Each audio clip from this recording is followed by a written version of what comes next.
అస్సాంలోని జోర్హట్లో రవాణా విమానం కూలిపోయిన ఘటనలో 5గురు చనిపోయారు. ఇందులో 2 వాయుసేన అధికారులు, 3 సిబ్బంది ఉన్నట్టుగా సమాచారం. ఈ ప్రమాదంలో మరొకరు తీవ్రంగా గాయపడ్డారు.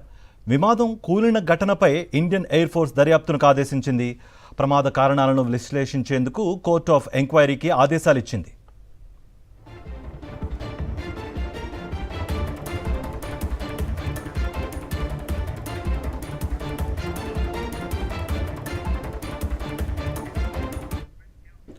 జోర్హట్ ఎయిర్ బేస్లో ల్యాండ్ అయిన తర్వాత AN-32 ఎయిర్ క్రాఫ్ట్లో ఒక్కసారిగా మంటలు చెలరేగాయి.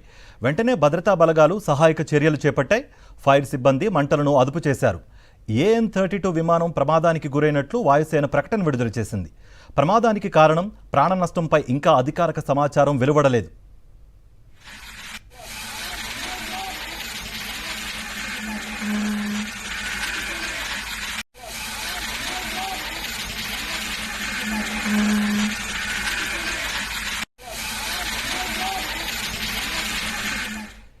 AN-32 అనేది మిలిటరీ ట్రాన్స్పోర్ట్ ఎయిర్ క్రాఫ్ట్.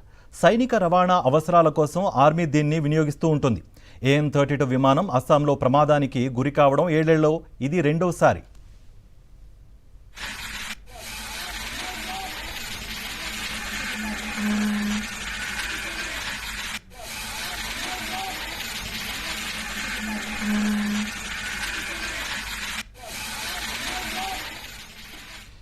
అస్సాంలోని జోర్హాట్లో రవాణా విమానం కూలిపోయిన ఘటన అని సంబంధించిన విజువల్స్ అట్ ప్రెజెంట్ మనం స్క్రీన్ పైన చూస్తున్నాం. ఈ ఘటనలో దాదాపు 5గురు చనిపోయారు. ఇందులో 2 వాయుసేన అధికారులు, 3 సిబ్బంది ఉన్నట్టుగా కూడా సమాచారం అందుతోంది. ప్రమాదంలో మరొకరు తీవ్రంగా గాయపడ్డారు. విమానం కూలిన ఘటనపై ఇండియన్ ఎయిర్ ఫోర్స్ దర్యాప్తునకు ఆదేశించింది. ప్రమాద కారణాలను విశ్లేషించేందుకు కోర్ట్ ఆఫ్ ఎంక్వైరీకి ఆదేశాలిచ్చింది.